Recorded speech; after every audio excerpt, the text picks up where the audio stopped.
before I tell you, two statistics. According to the government, healthcare costs have risen 2% faster than the general economy expenses over 30 years. Now, if you think about that and you compound that, that's a lot of money. Second fact, have you ever gone to your doctor and asked him, well, how much will this procedure cost? If he says you need a stress test, or if you need a sonogram for anything, have they ever said, well, you need to have this done, this is how much it costs, and this is why? I can tell you personally, my doctor says I need to have a sonogram of my carotid arteries.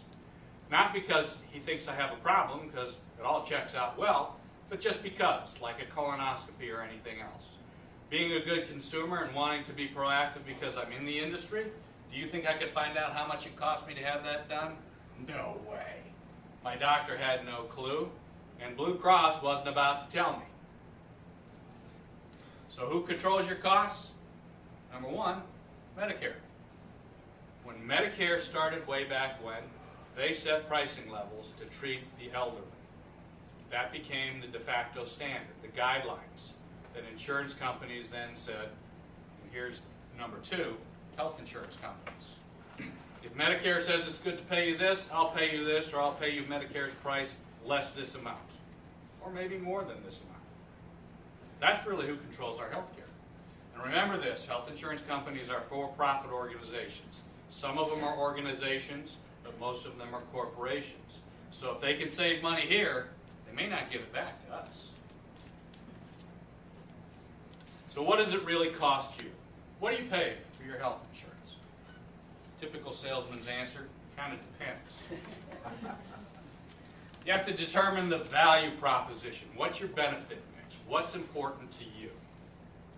I tend to simplify it a little bit. When I actually go and do my cost analysis for my clients, I do health insurance 101 cost analysis. I was going to put Bruce Pockey's health insurance cost 101 analysis, but it didn't fit the slide. Here it is.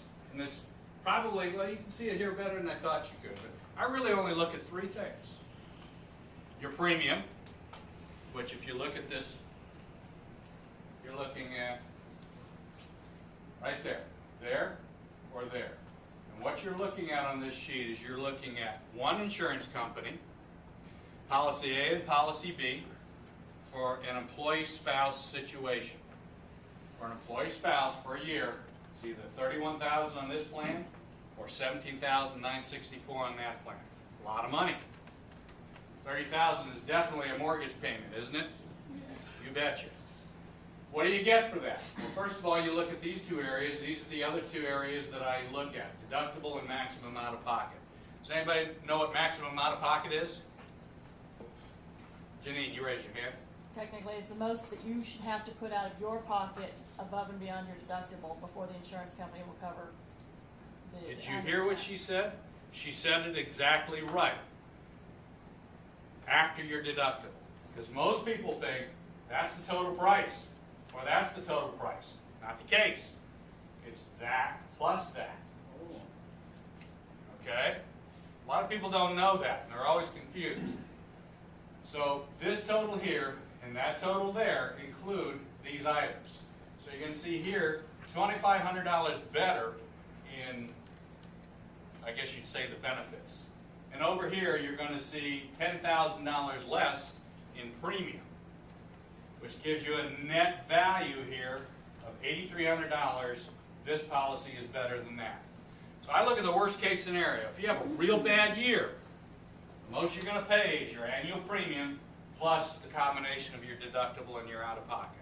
It's not to say that this stuff isn't important, because it is, but in the scheme of things, when you're comparing policies, that's the best way to evaluate it. Two things we didn't mention.